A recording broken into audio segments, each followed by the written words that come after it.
combat que nous menons pour le retour à la Constitution de 1992 soit investi dans ce que nous allons faire ensemble. Et effectivement, après vous êtes concertés, nous allons, le coordinateur l'annoncera tout à l'heure, engager toute une série d'actions qui, pour nous, ont la signification du retour à la Constitution de 92, dont l'article 59 dispose qu'un chef d'État ne peut faire qu'un seul mandat de 5 ans renouvelable une seule fois. Et qu'en aucun cas, un chef d'État ne peut faire plus de 2 mandats. C'est la Constitution de 1992. C'est ce qu'elle dit. Et nous savons les conditions dans lesquelles cette Constitution a été d'abord élaborée, a été discutée, a été déjà modifiée avec l'assassinat de Tavu-Amoin, dont je porte ici le tissu. Et c'est après l'assassinat de Tavu-Amoin, puisque Yadema lui-même n'avait pas le droit d'être candidat à l'origine à la toute première élection présidentielle qu'il y a eu après la conférence nationale en 1993. Puisque le code des armées qui avait force de loi à l'époque ne lui permettait pas d'être candidat. Et il a assassiné Taviou pour qu'à la commission mixte paritaire, il obtienne par la force et par l'assassinat qu'on enlève cette disposition qui l'empêchait d'être candidat. Ça, Favre l'a rappelé dernièrement lors du meeting qu'il y a eu au stade Terrani de Beniglato.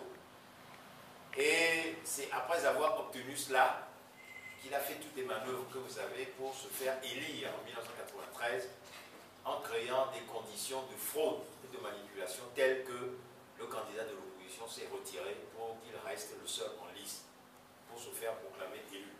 Et vous savez tous les dégâts qu'il y a eu par après. Vous savez en 1998 ce qui s'est passé. Il a été battu par Gilles Solipio, mais ces élections qui ont été supervisées par des représentants de l'Union européenne ont été déclarées sorties de leur cadre légal.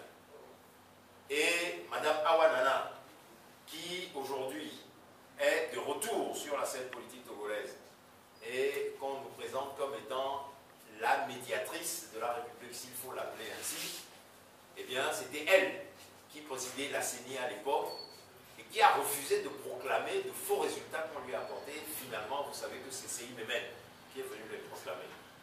Suite à cela, Yadema ne devait pas être candidat en 2003. Et il a fait un coup de force fin décembre 2002 en modifiant cette constitution. Modification préparée par des élections truquées, une mascarade électorale pour laquelle on a créé les pires conditions pour pousser l'opposition au boycott de manière à ce que le RPT soit le seul parti présent à ces élections législatives de 2001 où il a arraché tous les sièges à l'Assemblée nationale précisément pour disposer de la majorité mécanique des 4/5e qui lui permettait fin décembre 2002 de modifier la Constitution. Et Yadema a fait quelque chose de plus.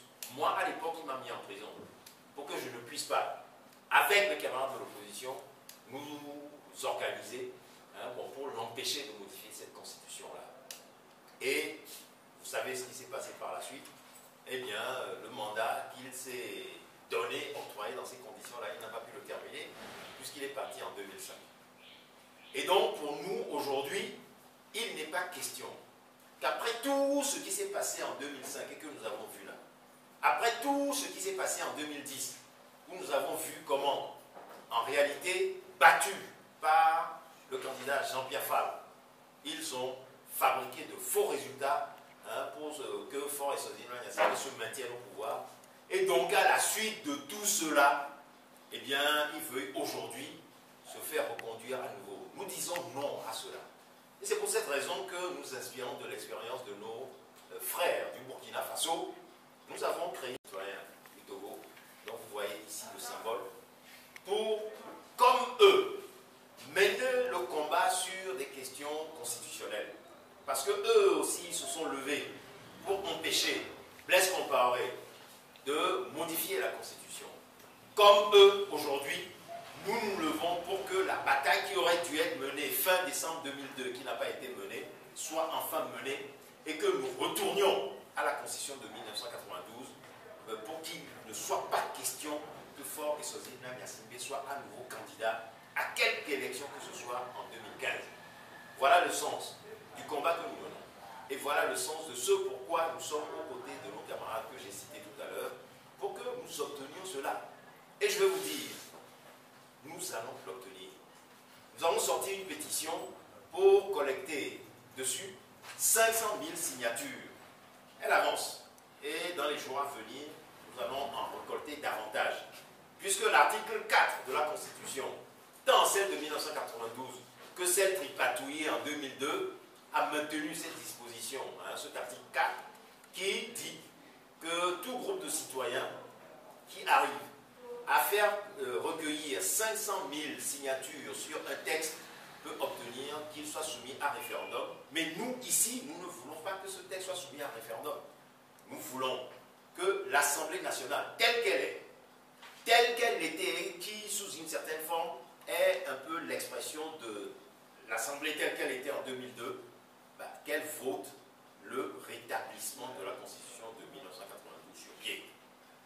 Il n'est pas question pour nous qu'on donne un troisième mandat à Faure Eswazini Gnassingbé pour qu'il ait l'occasion de faire 5 nouvelles années au pouvoir, de manière à ce que le clan des Gnassingbé, des Eyadema Gnassingbé, à lui tout seul, ait à faire 54 ans, 53 ans, 54 ans au pouvoir.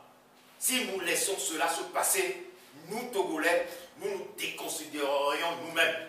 À l'étranger, on nous traitera de tous les noms. On dirait de nous, comme on le dit d'ailleurs déjà, que nous sommes des poltrons, que nous sommes des lâches, que nous sommes des incapables. Eh bien, le peuple togolais n'aime pas cela. Et c'est ce que nous allons démontrer dans les prochains jours à travers les manifestations que nous allons développer. Et nous disons tout simplement à Faure Gnassingbé, s'il dit qu'il veut la paix, comme il a dit à l'occasion de la remise du rapport de la CVJR, s'il veut la paix pour le Togo, qu'il se sorte tranquillement de cela et qu'il laisse le peuple togolais disposer tranquillement de son destin et que la dictature de son clan familial s'arrête. Sinon, il aura affaire au peuple togolais. Ça, c'est une certitude.